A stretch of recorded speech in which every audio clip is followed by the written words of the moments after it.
This is one of my favorite topics. My job, previous to opening the hardware store, I own 4 1/4 hardware stores. The 5th one's going to open in June, so I get to call that a quarter now. I have been open for 5 years now. The oldest one will be 5 years old in March. And prior to that, I worked for a technology company, and my title at the time was Manager of Intangible Assets.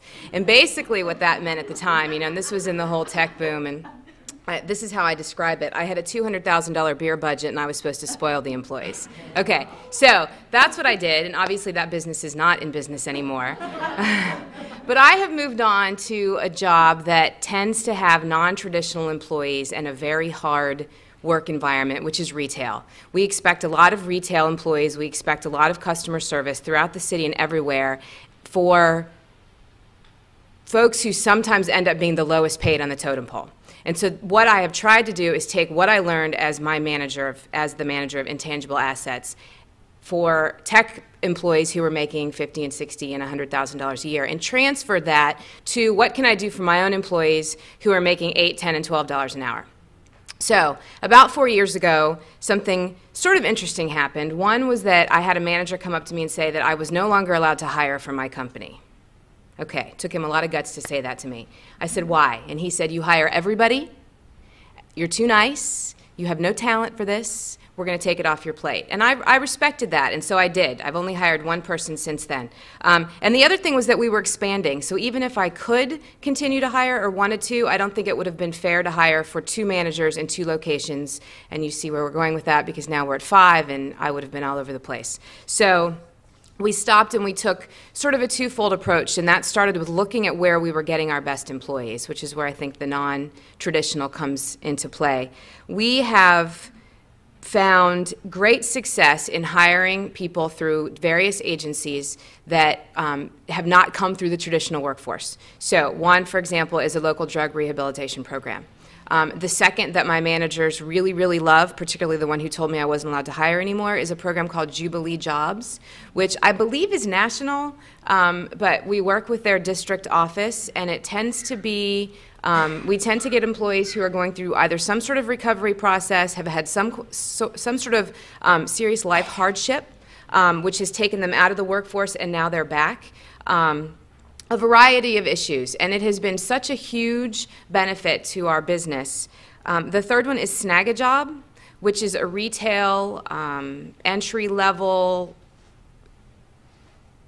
I guess typically non-salaried paid job bank. We've worked closely with an account manager there. We've had less success actually than we have with Jubilee Jobs, but it is a resource that we go to continuously. We do a lot of internal programs to motivate our employees to recruit their friends once they've started. Ironically, several of our longest term employees are in some type of recovery program who brought their friends with them. And rather than just saying, nope, we don't want to deal with those issues that you have going through this recovery process, we've encouraged them to stay and grow, and then also bring acquaintances and friends who are going through the same situation. I guess they sort of become my kids. We've lost a few, and we've gained a few, and a few have moved on. But so those are a couple of the non-traditional places that we've found. What we also realized with my manager having said that I can't hire is that if we're going to have 5 locations, all of those managers need to have the same skill set. And that led to us putting together a training program that defines interviewing skills. My managers all started out as stock people, for lack of a better term, sales associates, and very quickly became managers within 2 years for some of them, and that wasn't necessarily fair because they didn't have previous retail experience, much less management experience, and all of a sudden I'm saying, you're going to run a multi-million-dollar location and you're going to do all of the hiring and firing, boom, go for it. So we put together the training and the skills that they need, which is a constant learning process for us in terms of the exact interviewing questions to ask, when and how to evaluate new employees, 60-day reviews, 6-month reviews, annual reviews, etc.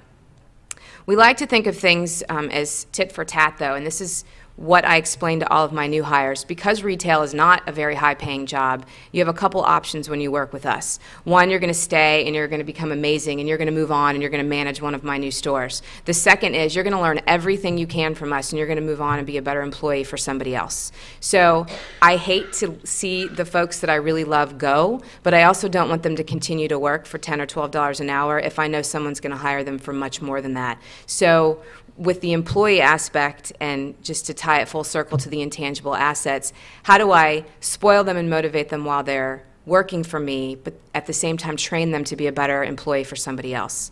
And that's a constant struggle that I think we have. But by taking the non-traditional approach, you know, if I did background checks on some of my employees, I never would have hired them, and they're amazing. If I did reference checks, or if I wondered if there were, you know, no offense, but gaps in the resume, they wouldn't have ended up working for me, and that would have been a real tragedy for my business. So that's actually all I was going to say. I think we're going to do question and answer. So if any of that needs any follow-up or didn't make any sense, I'm happy to continue.